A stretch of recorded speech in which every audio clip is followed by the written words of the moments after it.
Hello, I'm Hannah, and this is Hannah's Books. I very much enjoyed my time reading Shakespeare and reading about Shakespeare during the annual BookTube celebration, Shaketube 2019. One of the side read-alongs was led by Kelly at Books I'm Not Reading, of Tina Packer's book, Women of Will, following the feminine in Shakespeare's plays. As my husband and I were sitting reading next to each other this morning, I alternated groaning and laughing at Packer's book. I read one quote aloud to him. "Why do so many accidents of bad things happen during productions of Macbeth? It's because there are forces at work in the play we're not aware of. We only perceive them dimly. They unbalance us, and unless we're careful, they knock us off kilter. The energy is deeply disturbed around Macbeth.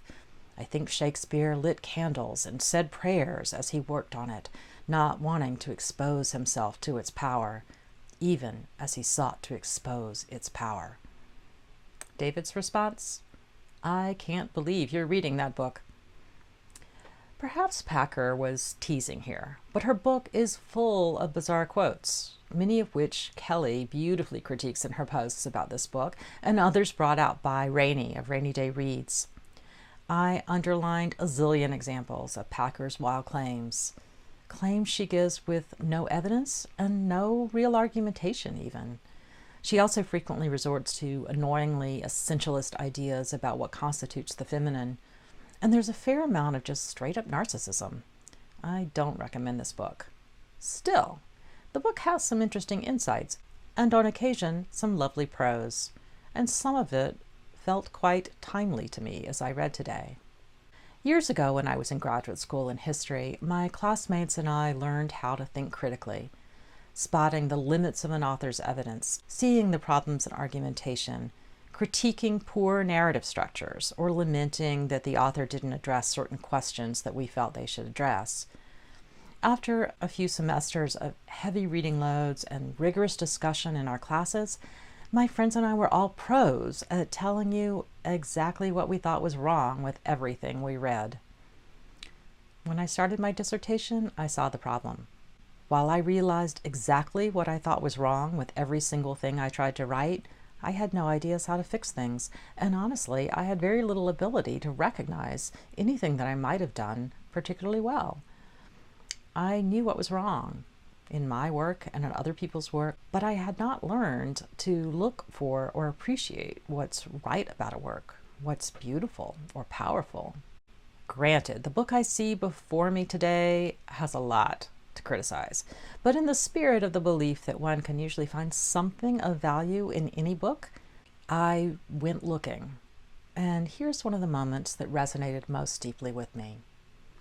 In the last part of Shakespeare's career, he was writing what scholars often call romances today. Quote, "Instead of pursuing paths created by the neuroses of the protagonist, or flaws in character, as the Elizabethans saw it, and the inevitable destruction they cause, Shakespeare found a way to refigure the outcome. He asked a different set of questions. How is redemption possible? What can I write so that, despite inevitable tragedy, the end result is healing and joy?" Packer explains later in the section that the way towards reconciliation and deep healing is to, quote, "know the wounds and expose them, then bring some semblance of form and understanding so that beauty can stand with the pain and new births can happen." Tonight is the first night of Rosh Hashanah, a time when Jews around the world celebrate the birthday of the world. It isn't the rebirth we see in the spring as flora and fauna produce and reproduce, but it's still a kind of rebirth, in the same way that so many of us feel that the return to school at the beginning of autumn is an annual fresh start. Rosh Hashanah encourages those who celebrate to approach this new beginning with a time of reflection, a time of teshuvah, that means turning, something translated as repentance or atonement sometimes, but really meaning something closer to the effort to find reconciliation and healing that Shakespeare attempts to show in his late plays. It was a lovely time for me to see that connection. As the Jewish holidays arrive and summer supposedly has come to a close, despite the fact that it's quite hot and humid in Washington, D.C. this weekend, I want to share this month's knitting project with you.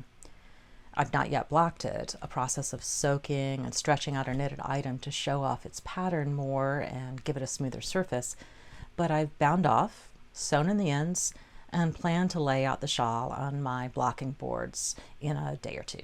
The rectangular shawl is Summer of Love, a free pattern which I'll link to below.